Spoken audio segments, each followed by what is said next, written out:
Bem, boa noite, meus irmãos, minhas irmãs, boa noite a todos. Hoje, dia 6 de setembro de 2023, quarta-feira, às 19h47, né? Nesse horário, nós começamos a estudar essa obra.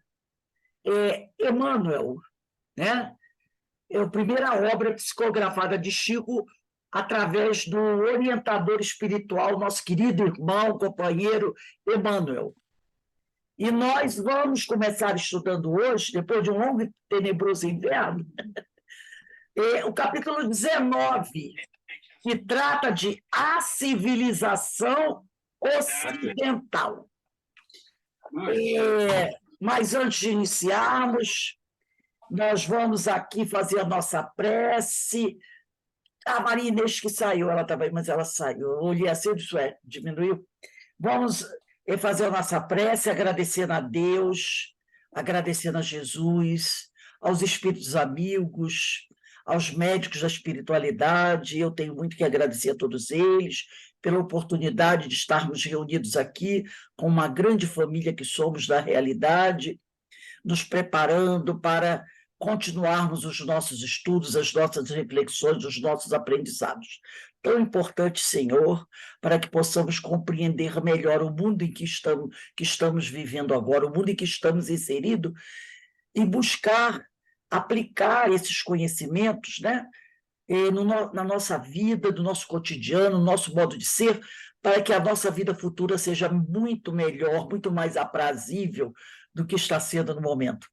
Não temos muito o que reclamar, é claro, graças a Deus, sua misericórdia é imensa para com cada um de nós, mas podemos viver melhor ainda, né? Então, Senhor, eu só tenho a agradecer a presença dos amigos, agradecer as preces amorosas que sei que todos vocês todos os dias fazem para mim, as vibrações que chegam até mim, e agradecer, Senhor, a recuperação que eu venho tendo.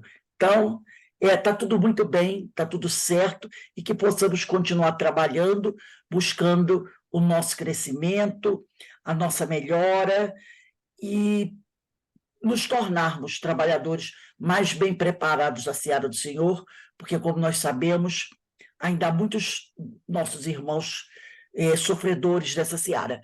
E nesse momento aqui, em especial, Senhor, eu quero pedir pelos nossos irmãos do Rio Grande do Sul, de toda aquela região do país, da região sul, que está sofrendo terrivelmente com as chuvas, com o ciclone.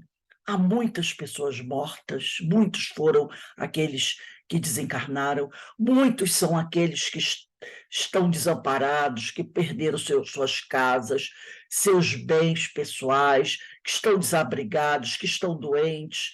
Então, realmente, uma grande tragédia aconteceu no Rio Grande do Sul, em algumas cidades, devido ao ciclone, devido às chuvas, às cheias dos rios.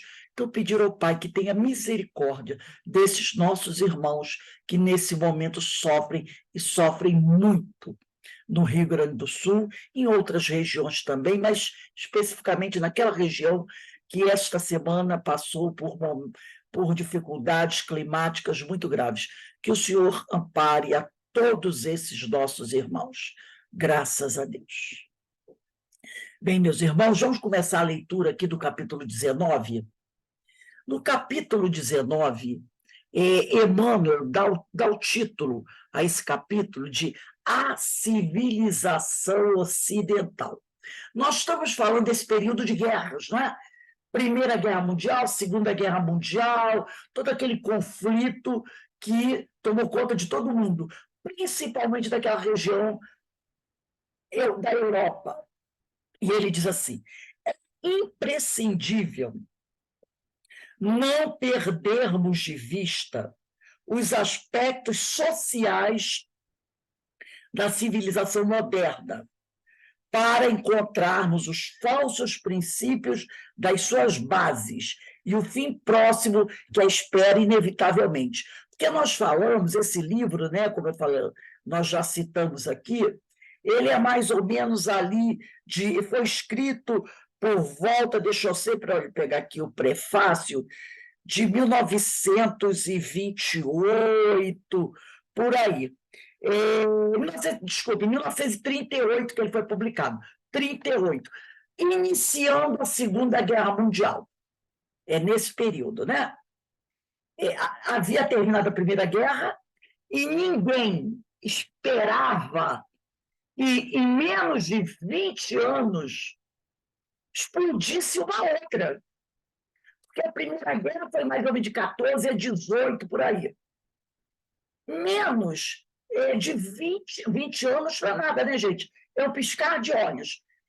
Em 28 explode uma outra guerra muito mais dura, muito mais cruel.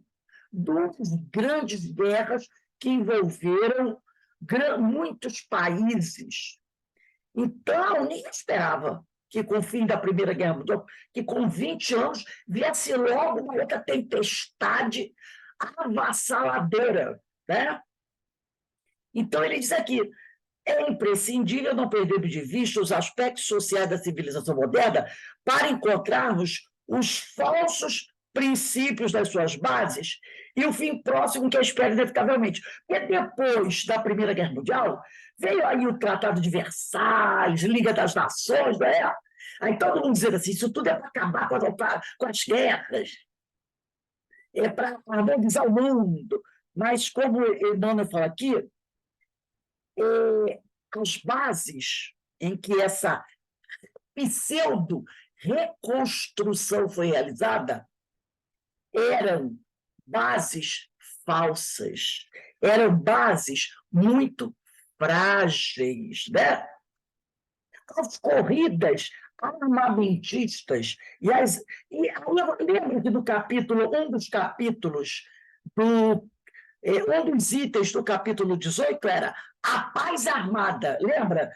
O item 18.3, quer dizer, capítulo 18, subitem 3, 18.3, era a paz armada. Então, eles acharam que poderiam obter a paz armando todas as grandes nações se armando, porque elas estando muito bem armadas, ninguém teria coragem de promover um ataque.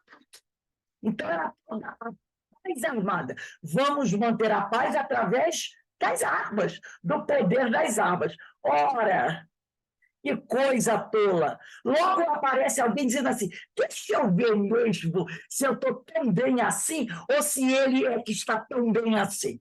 Aí aperta um botãozinho, não é? Porque um diz assim, olha, eu tenho muitas armas, o outro eu também, eu tenho. Aí fica todo mundo assim, será que eu estou mesmo bem protegido? Todo mundo pensa a mesma coisa. Aí alguém vai devagarzinho, deixa eu apertar um botãozinho para testar. Então, armas não dá segurança a ninguém. Se fosse assim, quem vive armado não morreria pelas armas. Não é verdade? Quantos que têm arma na cintura morrem pelas armas? Lembra que Jesus falou? Paulo embainha a tua espada, porque quem vive pela espada morre pela espada. Não é? Então, as corridas armamentistas e as angustiosas conversações diplomáticas desses últimos tempos, esses últimos tempos, e quais são? Final da década de 30, tá? Final da década de 30, 38, 39, 37, né? No continente europeu, que representa o cérebro da civilização ocidental, denotam os perigos ameaçadores da guerra. Por quê? Fracasso do Tratado de Versalhes. Lembra que nós estudamos sobre o Tratado de Versalhes? Aquele que humilhou, pisou no pescoço da Alemanha? Né? E uma nação humilhada não quer dizer uma nação destruída. Muito pelo contrário.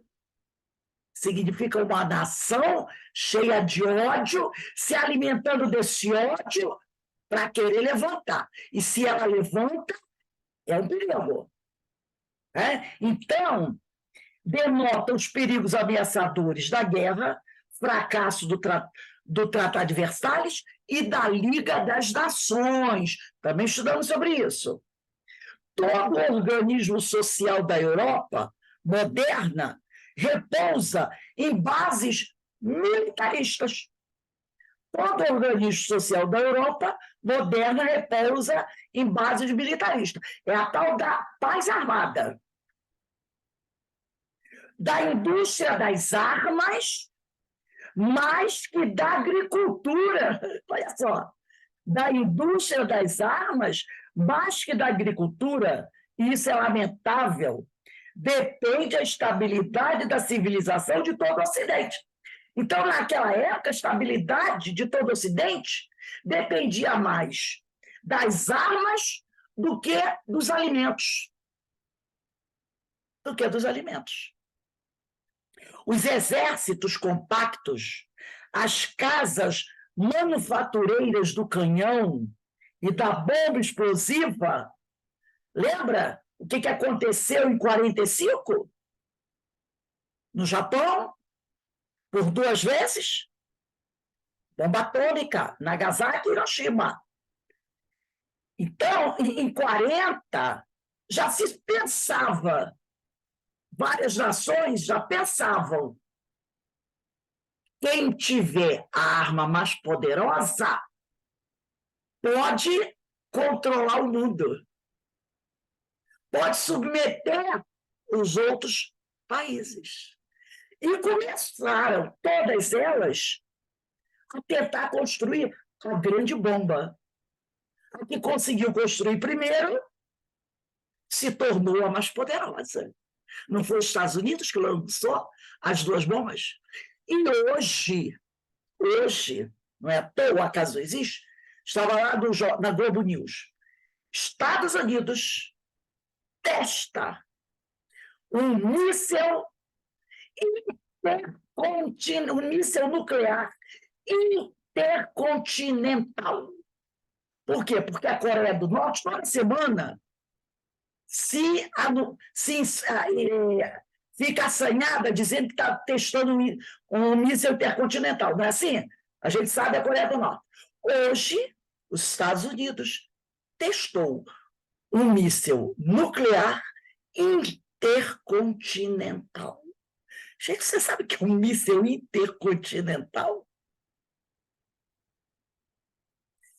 Todas as outras nações, com certeza, estão fazendo o quê? Busca aí, vamos para as mesas de desenho, porque a gente sabe que depois da Segunda Guerra Mundial, os Estados Unidos se tornou a maior potência armamentista do planeta. A China diz que é, a Rússia diz que é, mas alguém duvida que seja os Estados Unidos? Os Estados Unidos têm bases militares em inúmeros países do planeta. É o país que tem mais bases militares. Mais bases militares. Não sei se conseguiram colocar, porque deu problema.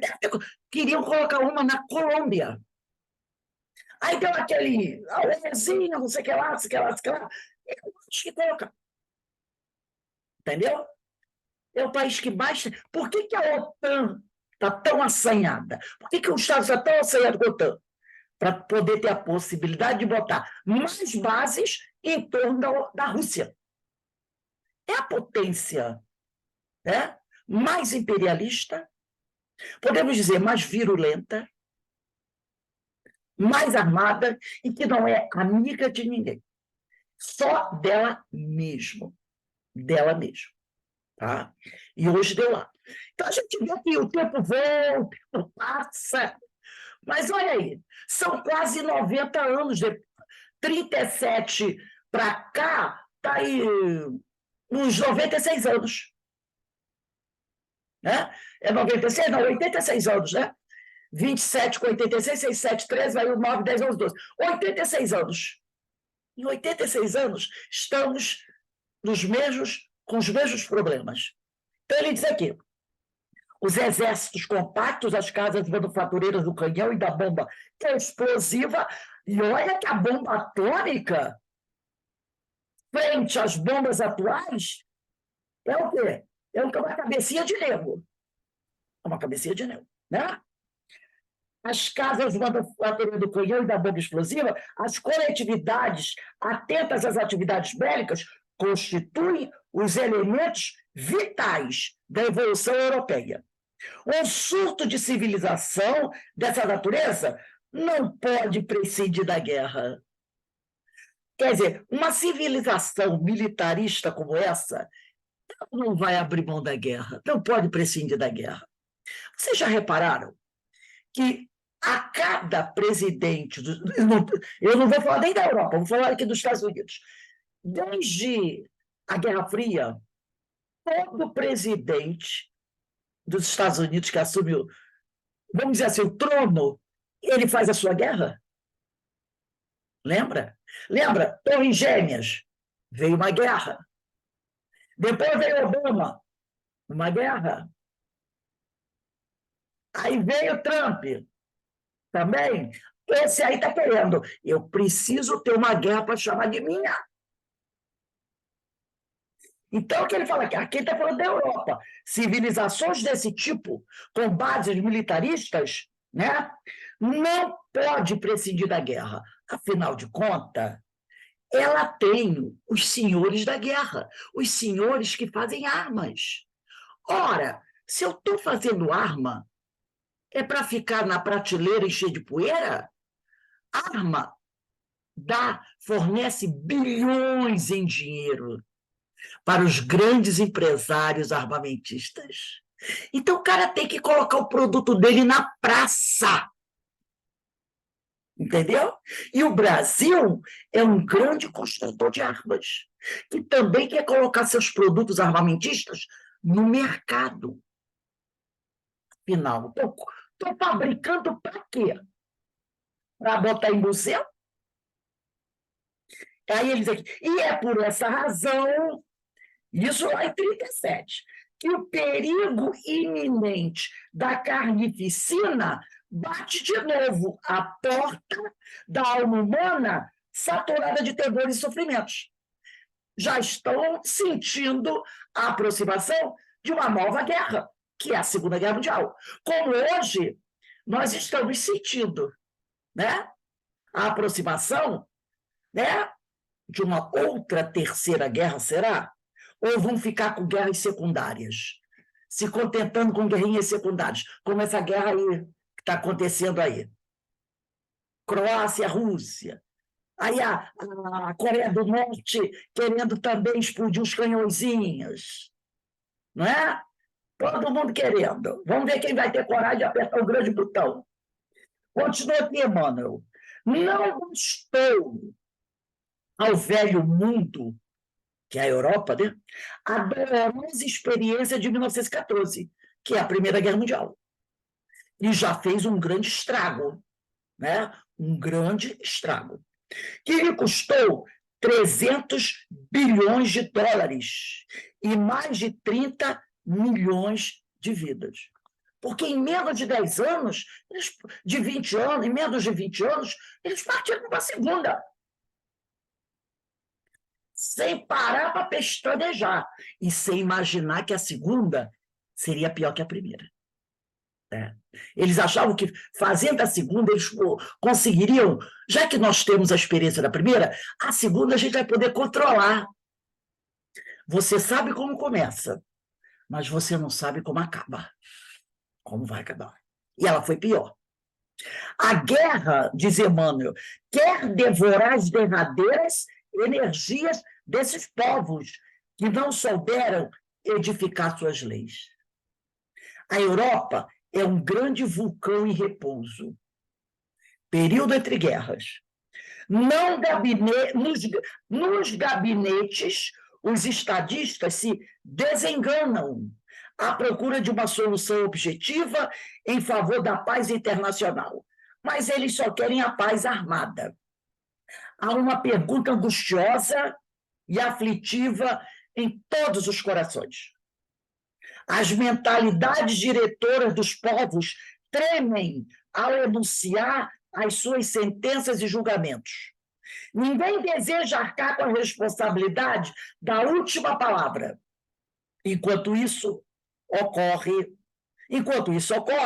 observa-se a decadência da civilização ocidental para orientar o pensamento do mundo. Então, nesse período entre guerras, já chegando às portas da Segunda Guerra Mundial, não há quem ali na Europa esteja preparado para orientar em bases sólidas e estáveis o pensamento do mundo. Já estão todos envolvidos naquilo. Item 19.1. Possibilidades do Oriente. Nós estamos falando da Europa, mas olha o Oriente também se assanhando. Desde o primeiro quartel do século XX, desde a primeira fase, né? Os primeiros 30 anos ali do século XX, após a vitória japonesa em Tsushima, multiplica-se as possibilidades do Oriente.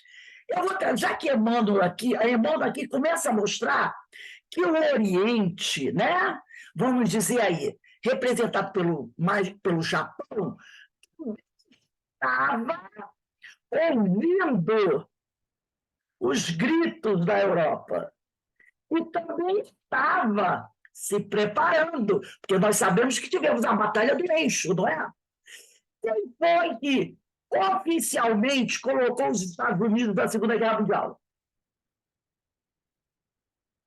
Foram os alemães? Foram os nazistas? Não, os Estados Unidos queriam entrar na guerra. Mas a guerra estava na Europa. E eles, entenderam? Apesar de serem aliados dos britânicos, eles queriam não entrar assim. Olha, meus irmãos britânicos, nós vamos entrar na guerra para auxiliá-los. Eles não queriam entrar assim. Eles queriam entrar com tudo em cima. Entendeu? Eles queriam entrar, estamos aqui. Então, existiu, que ficou conhecido, se eu não me engano, com o Dia da Vergonha. O Japão, num domingo, esqueci a data direitinho, a data eu esqueci, invade o Haiti. Com o ataque a Pearl Harbor, a base militar americana, que para mim, os Estados Unidos, uma das maiores potências já, será que os Estados Unidos não conseguiu, com 24 horas de antecedência, perceber que uma grande esquadra de navios japoneses estavam navegando no Pacífico em direção ao continente americano? Eles não perceberam, eles não sentiram. Os Estados Unidos, a potência que já era, não teve um radarzinho identificar a esquadra japonesa no Pacífico, para identificar a esquadrilha, os aviões japoneses entrando no espaço aéreo americano, num domingo de manhã, não, 24 horas antes. Será que os Estados Unidos não detectou? Eu posso ter enganada, mas para mim eles fizeram assim. Alguém chegou e disse assim: senhor, no radar tem um negocinho aí, meio estranho, no oceano, parece os navios. Alguém disse assim: desliga esse radar. Desliga esse radar. E faz assim, ó. Entendeu? Para mim, eles precisavam de um motivo. Eu acho impossível os Estados Unidos, 24 horas antes, não perceber dos seus radares uma esquadra de navios. E não eram pequenininhos, não. Eram grandes aviões no Oceano Pacífico, se dirigindo ao continente americano. Aviões sobrevoando o espaço aéreo americano.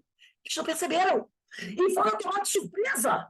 Porque, de repente, estavam os soldados lá tomando café da manhã, e quando olham para o céu, uma esquadrilha de aviões japoneses passando por cima de Pearl Harbor, atirando, afundando navios, destruindo os aviões dos aeroportos, matando um monte de gente. Ficou chamado, se eu não me engano, como o Dia da Vergonha, um negócio assim. Um escândalo, o Dia do Escândalo.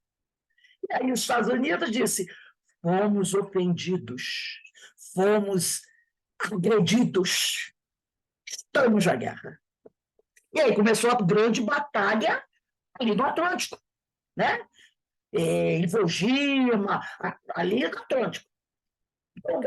Os Estados Unidos acabou fazendo duas guerras. Contra os japoneses, contra os alemães. Os japoneses estão aqui. E eram simpáticos aos alemães, os japoneses. Tinham lá uns acordinhos, um negócio assim. Então, os Estados Unidos entrou na guerra com duas batalhas. A Batalha do Pacífico contra os japoneses e a batalha na Europa contra os nazistas. Porque depois que o Japão começou a guerra contra os nazistas, a outra, vamos lá também, formou-se os aliados. Então ele ficou em duas frentes de batalha. E no final, aonde ele jogou a bomba? Em quem levou a guerra, em quem destruiu Pearl Harbor, o Japão. Ele não precisava, porque o Japão já estava arrasado. E se ele jogou uma, não estava a segunda. Estava a segunda. Mas, entendeu?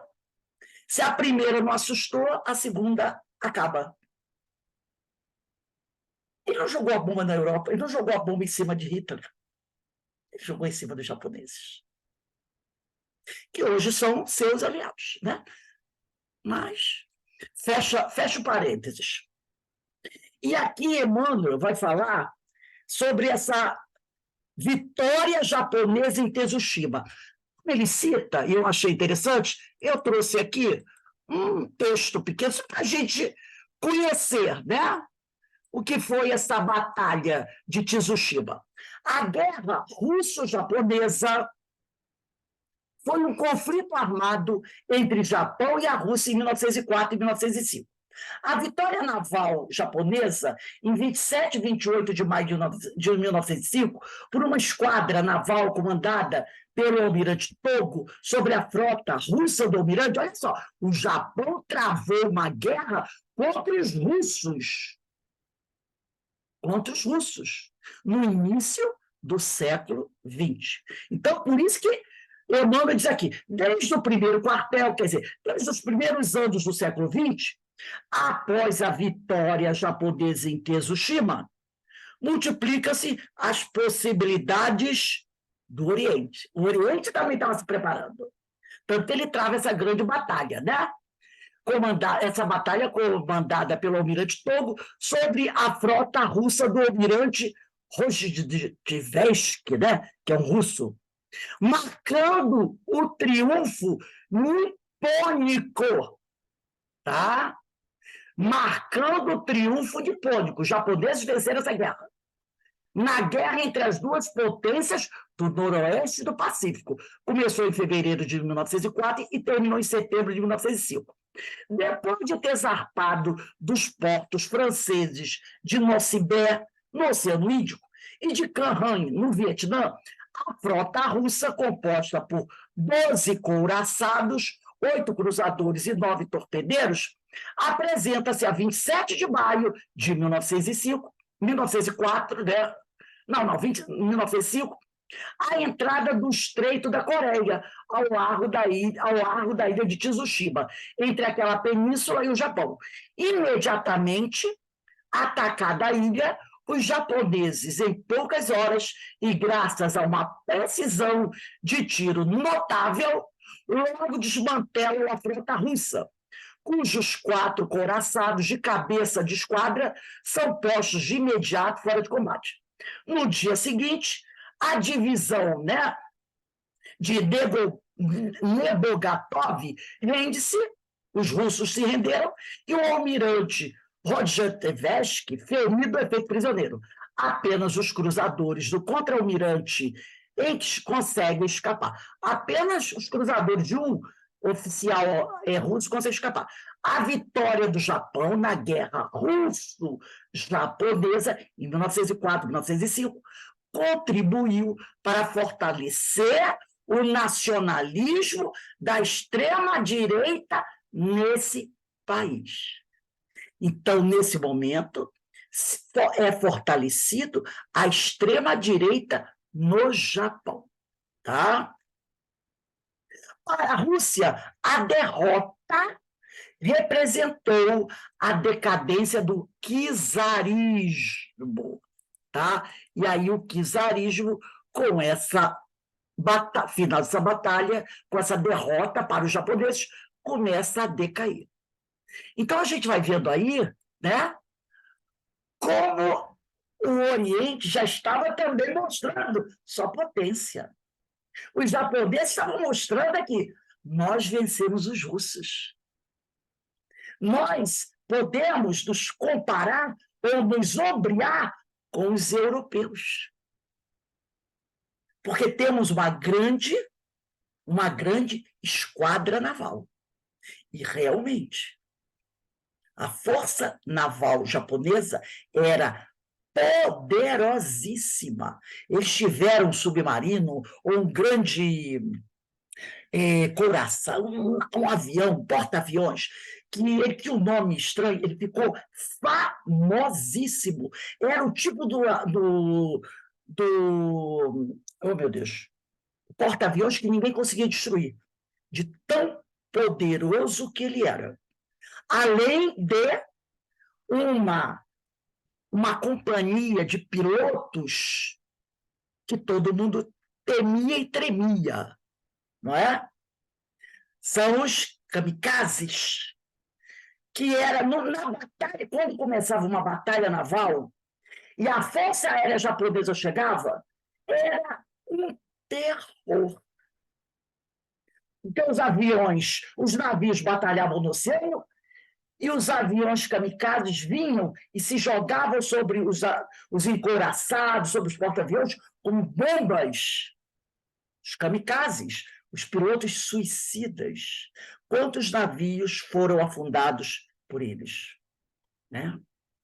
Então, o Japão, nesse momento, está começando a mostrar o seu poder para poder fazer frente aos seus vizinhos da Europa. Todo mundo assim, né? Muito interessante. Muito interessante. Aí Emmanuel diz assim, aí ele diz, multiplicam-se as possibilidades do Oriente, Japão, olha aí, para onde parece transportar-se o centro evolutivo da humanidade. O Pacífico volve a revestir-se de vida nova. A China também começa. A China movimenta-se com as suas revoluções internas. Em centros remotos, como o Afeganistão e a Turquia, percebe-se uma onda de renovação geral. A Rússia soviética, né, já começando também a espalhar seus tentáculos, a Rússia, olha a batalha dela já com o Japão. Há muito tempo dirige as suas vistas para o Extremo Oriente. Na Sibéria Oriental, região dos terríveis gulags, todo mundo sabe que são gulags, né?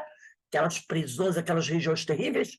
É na Sibéria Oriental que repousam na atualidade as mais importantes de suas bases militares. As mais importantes bases militares russas estão na Sibéria Oriental, região ali dos gulags, né? A Nova Zelândia e a Austrália, olha a Oceania aí, são os celeiros de possibilidades infinitas.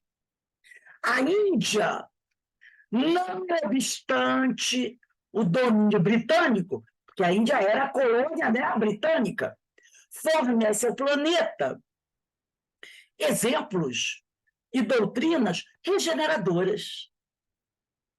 Apesar de ser uma colônia muito massacrada,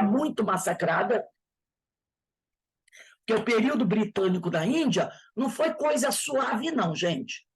Foi muita violência, muita dor, muito sofrimento. Então, ele diz lá, né? A Índia, não obstante o domínio britânico, fornece ao planeta exemplos e doutrinas regeneradoras. Figuras preeminentes dos povos orientais são hoje acatadas em todo o mundo. A figura de Gandhi tem a sua projeção universal. Ele está aí nesse período. Mahatma Gandhi. Então, eu trouxe aqui também um outro texto, né, para a gente relembrar Mahatma Gandhi. Bom, vamos lá. Já que Emmanuel cita e foi uma grande personalidade, vamos falar de Mahatma. Todos estão vendo, né? Deixa eu fechar aqui. Vamos lá. Mahatma Gandhi foi um reconhecido ativista indiano que lutou durante as décadas de 1920 a 1940 pelo fim do regime colonial inglês e pela independência da Índia. O ativismo de Gandhi ficou particularmente conhecido por ter desenvolvido o método de manifestação não violento, conhecido como Satyagraha. Então, uma manifestação, né? Um método de manifestação não violento, conhecido como Satyagraha. Aqui vamos ver os primeiros anos da vida de Gandhi.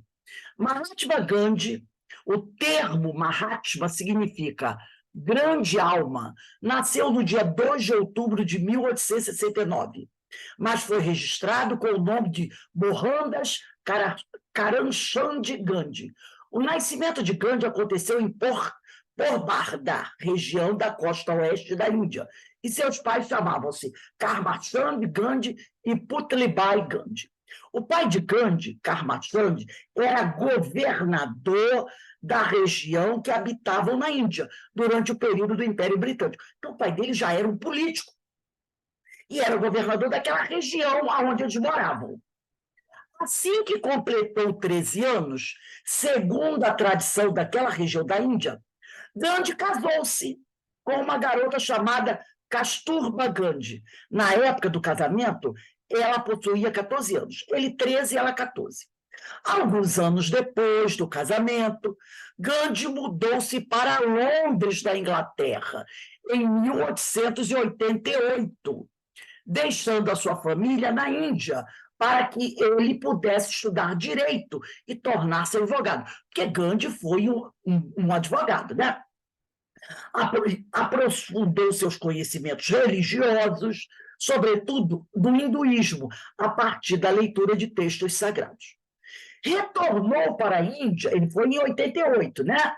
E retornou 3 anos depois, em 1891, após terminar seus estudos. Uma vez de volta à Índia, tratou de procurar emprego no ramo da advocacia. A trajetória de Gandhi como advogado não deslanchou, principalmente pelas dificuldades que lhe eram causadas pela sua timidez, porque a gente sabe que advogado não pode ser tímido, né? Em 1893, Gandhi recebeu uma oferta de emprego na África do Sul. Então, ele foi convidado a trabalhar como advogado na África do Sul. E assim, novamente, deixou sua família, como da primeira vez, quando ele foi estudar na Inglaterra. E dessa vez, para poder trabalhar. Deixou a família na Índia e foi sozinho para trabalhar como advogado na África do Sul. O ativismo de Gandhi na África do Sul. Foram as situações de preconceito experimentadas por Gandhi na África do Sul que o transformaram em um grande ativista na defesa dos indianos. Porque, vamos prestar bem atenção, os indianos na África, havia uma grande colônia de indianos na África do Sul, e essa colônia de indianos sofria muitos preconceitos pela população branca que dominava a África do Sul. Tá? E os indianos foram muito atacados, né? Presos, sofreram muito, muito mesmo. E ele vai se transformar, na África do Sul, em um grande ativista na defesa dos indianos, tá? Dos indianos. Ele vai trabalhar em defesa do povo da Índia que vive na África do Sul. Os indianos sofriam com as ações discriminatórias, tanto das autoridades coloniais, tá? Como da população local de origem europeia, porque na África do Sul havia uma grande população de origem europeia, que se estendeu dominante até, né, grande parte aí do século XX. Nós sabemos do apartheid, aquela coisa toda, né? Então, as autoridades coloniais e a população europeia que vivia na África do Sul tinham grandes preconceito contra os indianos. Uma situação marcante para Gandhi aconteceu durante uma viagem de trem que fazia rumo à cidade de Pretória, em 1893. Durante essa viagem, Gandhi foi solicitado a se retirar da primeira classe. Tá? Ele estava sentado lá na primeira classe, porque ele tinha dinheiro, né? O pai dele era governador, ele tinha uma boa situação social. Ele comprou uma passagem da primeira classe.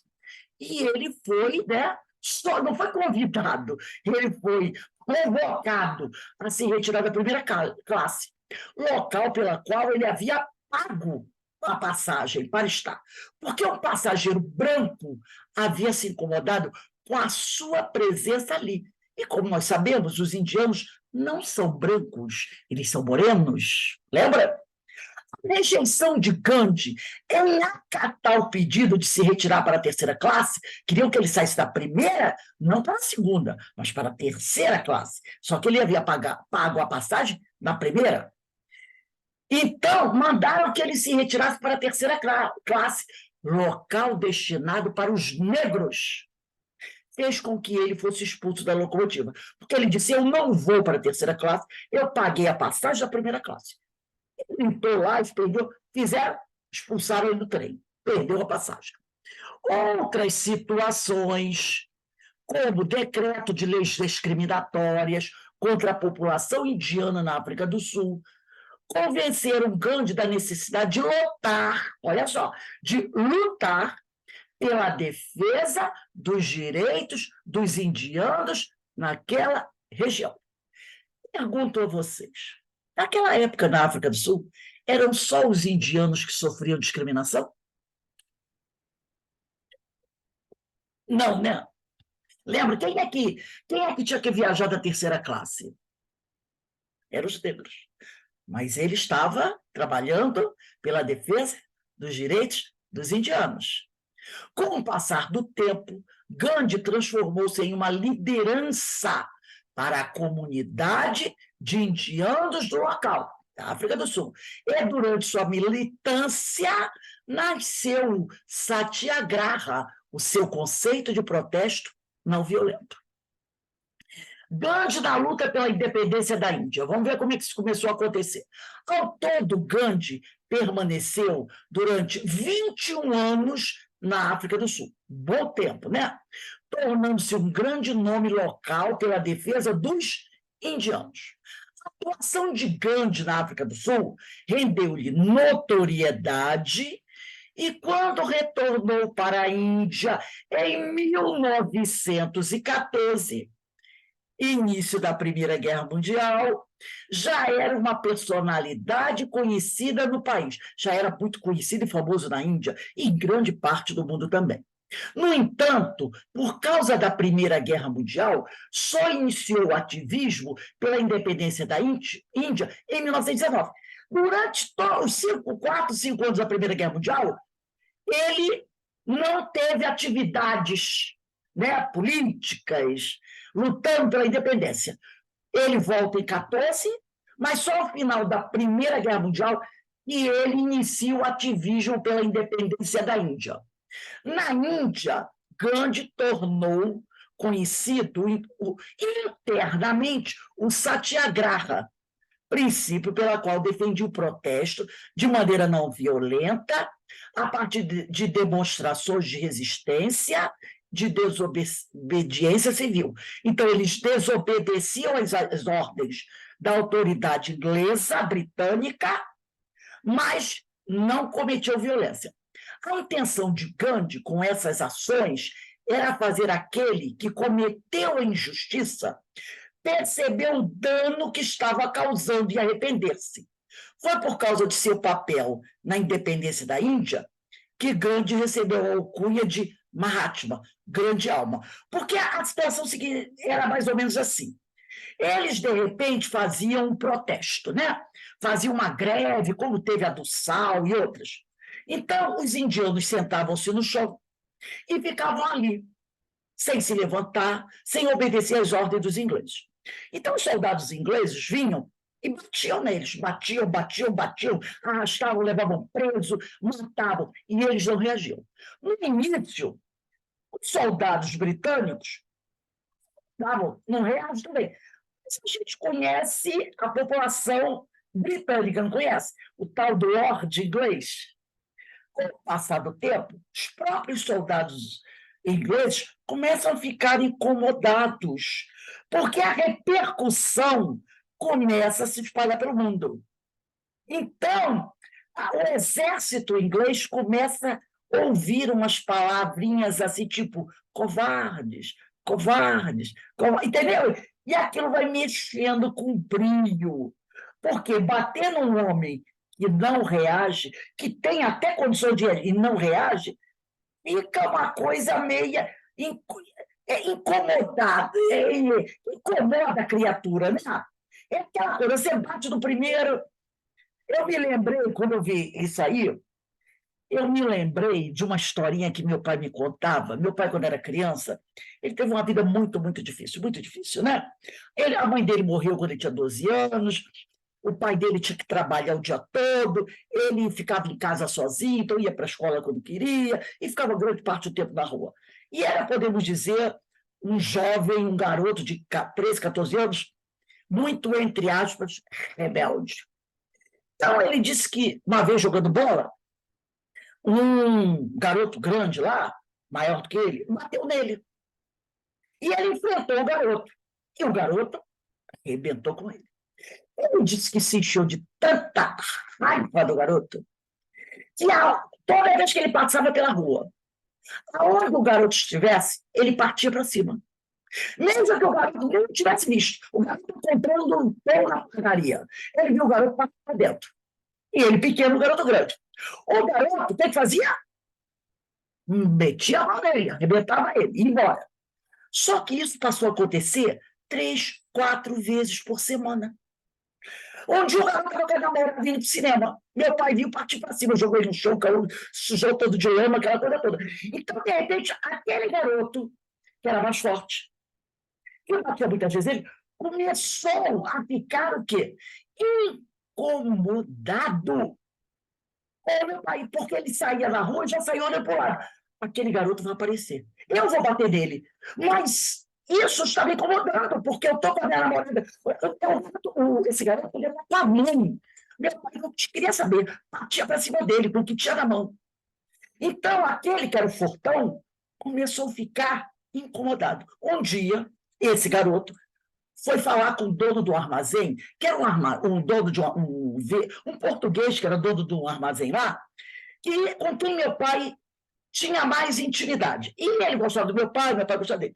E ele foi lá conversar, foi falar, acho que era seu Joaquim ou seu Manuel. Seu Manuel, pelo amor de Deus, vê se o senhor fala com aquele garoto, para ele não fazer mais isso, porque eu já não posso mais sair na rua. Eu não posso fazer mais nada, eu ando da rua, porque a qualquer hora o garoto pula no meu pescoço. Aí o português, o dono do armazém, foi conversar com meu pai e convenceu o meu pai a não fazer mais aquilo. Entendeu? Quando eu vi essa história, eu me lembrei dessa história que meu pai contava.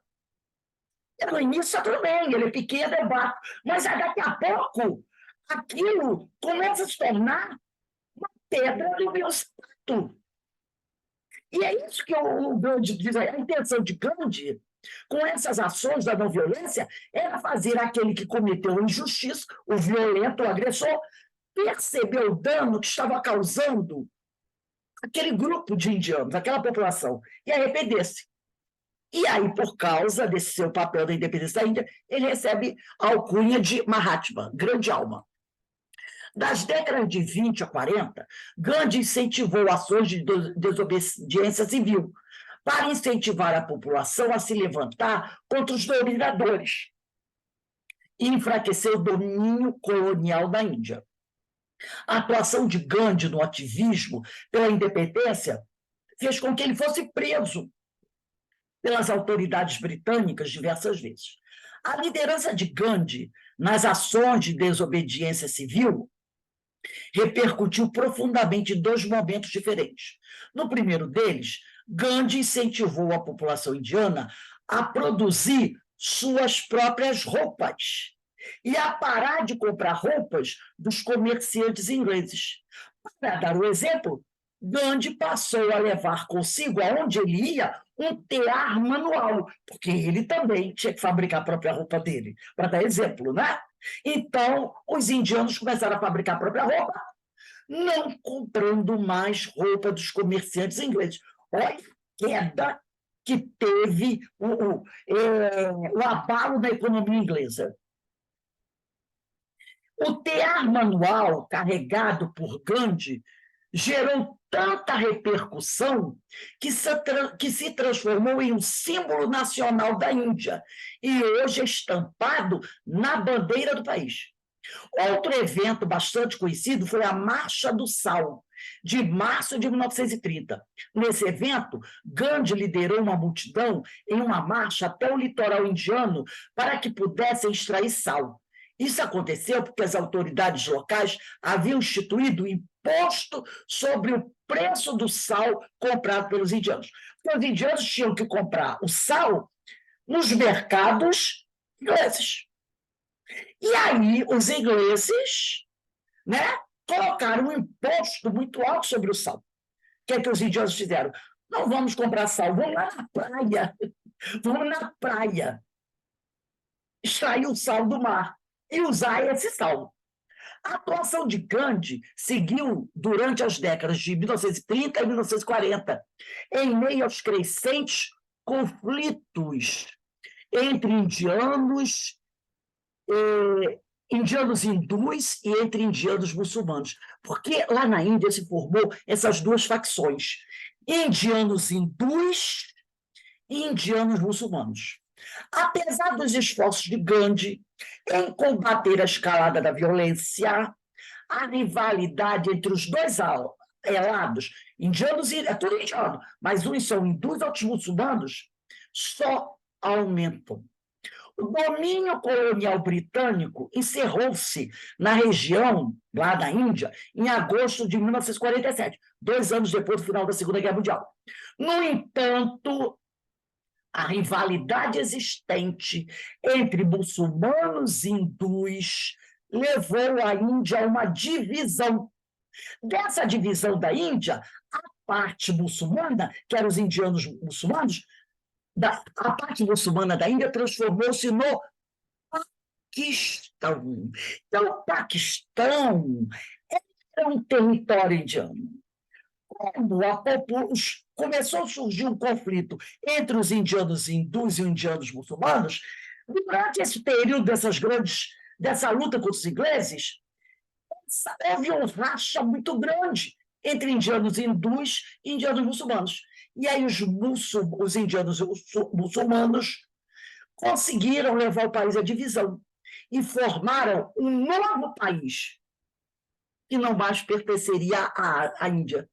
Era o Paquistão. Então, o Paquistão é um país do Extremo Oriente formado por indianos, mas indianos muçulmanos.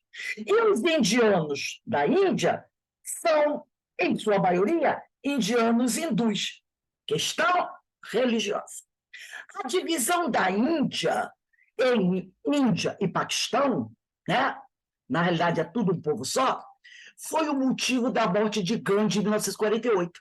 No dia 30 de janeiro, Gandhi foi alvejado pelo nacionalista hindu Nathuram Godse e morreu instantaneamente. Nathuram Godse matou Gandhi porque o considerava responsável pela separação entre o Paquistão e a Índia. Ele foi preso, julgado e sentenciado à morte, sendo executado em 49. Ele achou que Gandhi foi o grande culpado da Índia ter se dividido, perdido uma grande parte do seu território, que se transformou no Paquistão. Agora, como nós sabemos, ninguém é unanimidade sempre, né? Há muitas críticas a Gandhi, muitas críticas a Gandhi. Após a morte de Gandhi, estudiosos apontaram inúmeras críticas a diversas ações realizadas por Gandhi.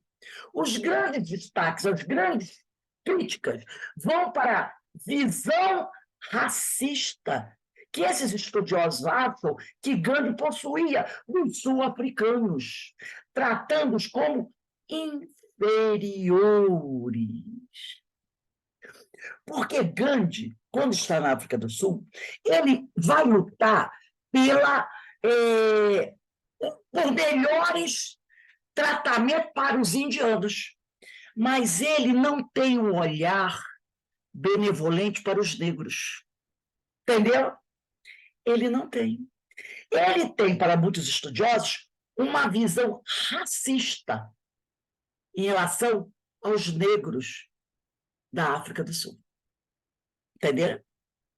Porque tudo que ele faz lá é sempre visando o bem-estar dos indianos. E ele está na África. Se o povo africano estava sofrendo assim como os indianos, por que ele não juntou todo mundo? Entendeu? Outra crítica também feita sobre Gandhi foi a negligência de Gandhi com os Dalits, os intocáveis. Porque ele pouquíssimo fez, ou talvez nada tenha feito, para tentar acabar com esse preconceito absurdo da separação de castas da Índia. Entendeu? Ele tolerou o que faziam com os Dalits. Ele foi negligente em relação com os Dalits, que eram chamados de os intocáveis. E também muitos achavam, muitos estudiosos, que ele tinha opiniões muito machistas, principalmente em relação à esposa dele e às outras mulheres. Então, essas são as três críticas mais fortes feitas a Gandhi. Questão do racismo dele na África do Sul, a questão da negligência dele para com os Dalits, afinal eram indianos, tanto que eram chamados de intocáveis, uma coisa terrível que tem até hoje, e suas posições machistas, né? Então, apesar de ser uma grande personalidade mundial, ele não foi e não é uma unanimidade mundial, né? Tem lá suas problemáticas. Vamos voltar aqui no livro de Emmanuel para a gente encerrar, depois eu vou abrir para a gente falar um pouquinho. Continua aqui Emmanuel, né? Porque ele falou, a figura de Gandhi tem a sua projeção universal. Claro que tem, até hoje, não é isso? O Mahatma. As costas do Pacífico estão cheias de movimentos comerciais. Nas suas margens, as repúblicas da América Meridional acusam uma vida nova, no plano da cultura, do progresso e do pensamento. Todos os movimentos mais importantes do orbe afiguram-se-nos mais ou menos deslocados de novo para a Ásia, onde o Japão assume o papel de orientador desse incontestável movimento de organização. Torna-se uma grande potência marítima. Né? Então, a gente percebe, o Emmanuel vai trazer para a gente aqui uma visão muito interessante, eu considero isso muito interessante, da Europa pós-guerra, pós-Primeira Guerra Mundial, e dessas grandes potências, tá? E dessas grandes personalidades que viveram esse momento, né? Especial, aqui destacando o Gandhi. Antes da gente voltar, vamos colocar aqui no 19.2, o Fantasma da Guerra, a data do dia 13 de setembro. 13 de setembro. Né? E aí, meus irmãos, nós temos uns minutinhos aí. O que vocês acham desse panorama mundial né? Que Emmanuel nos traz, e dessa personalidade aí que nós conhecemos, né? Vamos trocar um pouquinho aqui sobre isso. O que mudou desde lá até agora? Pouca coisa mudou. Os homens continuam gananciosos, querendo ter cada vez mais poder. A gente vê a guerra da Ucrânia aí. Mais de um ano ninguém se mexeu para nada. Cadê os Estados Unidos, tão Cadê as poderoso? Nações Unidas? Cadê a ONU que fez? Todo mundo aí, sabe? Todo mundo na expectativa. O que o homem mudou? Nada, nada. Não mudou nada. É uma tristeza, eu acho uma tristeza. Esse panorama que Emmanuel nos coloca, que é uma grande aula de história, e você, como professora de história, é uma coisa muito triste, muito triste. Hoje eu estava vendo as prisões do Japão, que o Japão invadiu a Coreia, né? Sim, sim. Cada coisa bárbara. Meu Deus do céu, o ser humano muito podre, sabe? O requinte de crueldade das prisões, uma Somente coisa. no final do século XX, se eu não me engano, é que o Japão foi pedir desculpas aos chineses e às chinesas pelos prostíbulos Sim, formados com esses jovens meninas. jovens de 13 anos já iam já para servir os soldados. Nossa, cada coisa que a gente ouve falar, e agora esse depoimento todo aí, você ajudando nessa reflexão, eu vejo, meu Deus do céu, a humanidade não aprendeu nada. Não aprendeu nada. A história está aí viva para nos mostrar e continua a mesma coisa. É cada vez mais bélico, cada vez né? Esse foguete aí é continental, essa coisa aí, para Isso, quê? Quê? intercontinental, para atravessar o oceano. Para que isso, gente? Entendeu? Onde está a Coreia do Norte? Ah, Do pois outro é. lado do Pacífico. Esperando o Japão pegar. Eles querem os 15 na Por frente, cima estão do Pacífico, rodeando, é né? aliado. Estão rodeando. É, Estados Unidos. Continental. Ah, E podendo ir também da América à Europa, Europa. passando por Europa, cima da grande então. parte da Meu Europa, Deus do pegando céu. um paizinho lá chamado Rússia. Intercontinental. é uma tragédia, eu acho É uma muito tragédia isso. perigoso, né? Os caras da guerra. Rose, Oi, Márcia, fale, amiga. os Estados Unidos está apoiando 100% a Ucrânia, né? Está ajudando em tudo. Ajudando em quê? Mais Ajudando ou em quê? menos. Já ajudou. Agora ela está. Ajudando em Não. armamento. Então, Só isso. é nisso. Mas a Agora, com guerra que não acabou. intuito? Com que intuito os Armas, Estados né? Unidos está fazendo? Você já Ninguém viu faz o nada filme? de graça ali, O né? Grande Ninguém faz Senhor nada de das graça. Armas. Eu vi esse É, filme. É isso, Senhor das Armas. o Grande Senhor das Armas. É. Fornecer estrutura de poderio. Eu estou aqui, eu mando no mundo. Porque Pois se é. eles Se ela quisessem, eles já tinham quisesse, acabado com essa guerra há muito Armas. tempo. A mesma teoria lá do passado, a paz armada. Eu vou manter o domínio do mundo pelas armas nucleares agora. Não é? aí. Essa é a Ai, sem contar, Rose, que a sua aula foi maravilhosa. Nossa, eu obrigado. Nossa, estou mãe, encantada.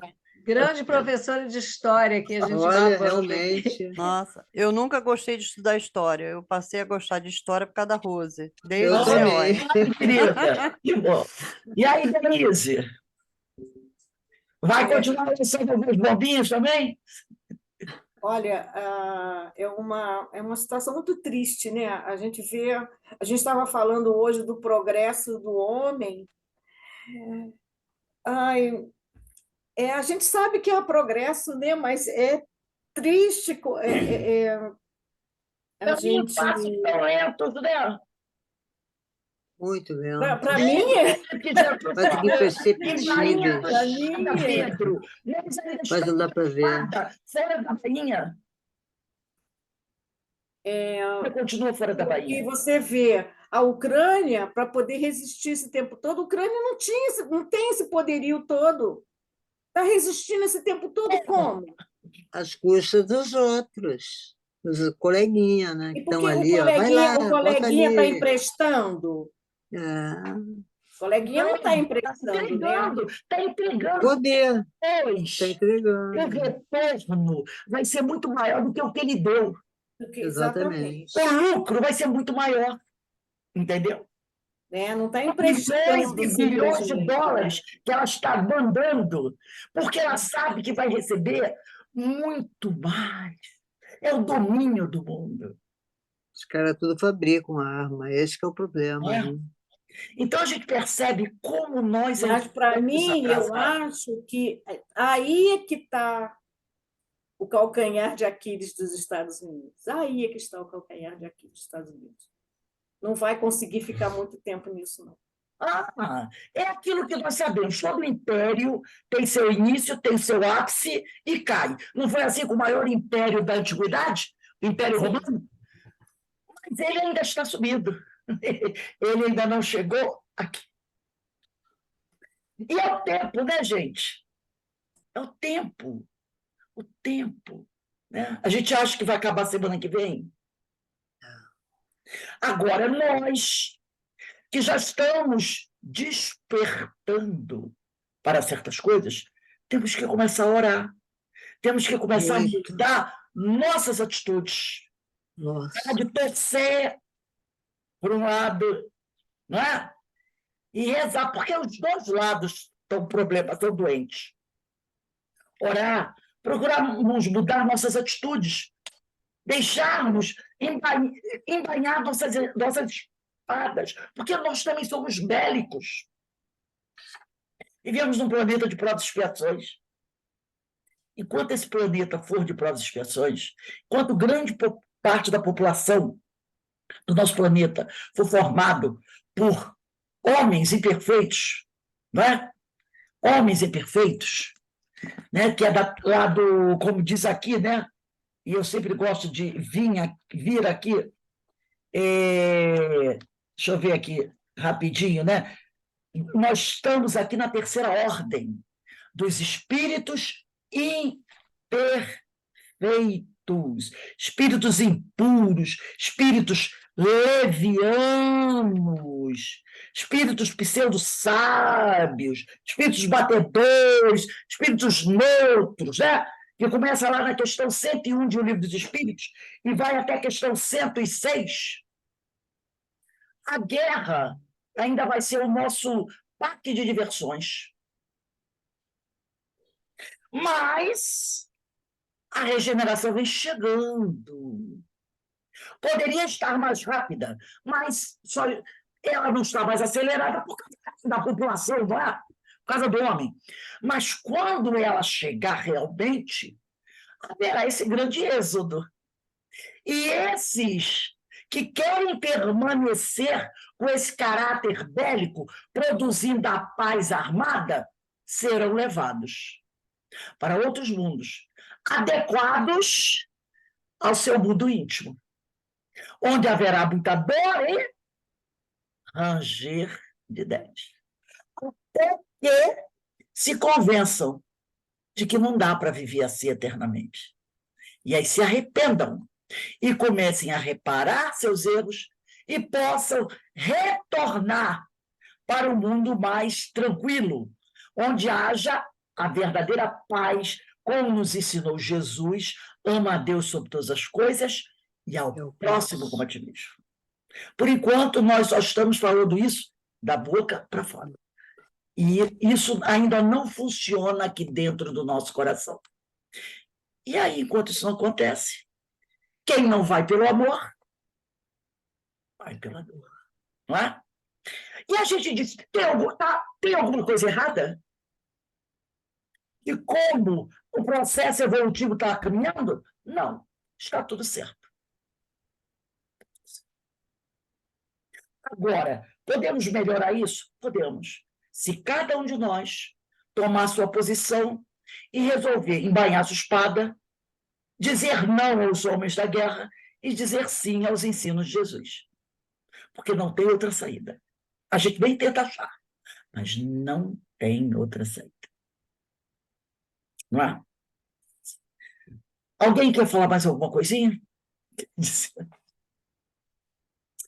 Então, meus irmãos, nós vamos encerrando agora os nossos estudos. Daqui a pouco vem a nossa reunião de radiação para os nossos irmãos desencarnados. Eu só quero agradecer a Deus, agradecer a vocês, agradecer a Jesus, a espiritualidade amiga, a oportunidade de ter entrado em contato nessa semana com esse texto maravilhoso de Emmanuel. Tão atual, parece que ele escreveu há um ano atrás. E foi por volta de 1937, 38. Depois nós vamos estudar o fantasma da guerra e a ânsia de domínio e de destruição, encerrando com o futuro das grandezas materiais. Olha que capítulo fantástico, capítulo 19, né? E é tudo atual. Tudo atual, gente. Tudo. 86 anos se passaram e tudo continua, em grande parte, da mesma forma. Tanto que a dor está aí, graçando no mundo, né? Então, vamos encerrando aqui. Amanhã estaremos de volta com nossos estudos às 16 horas, diversidade dos carismas.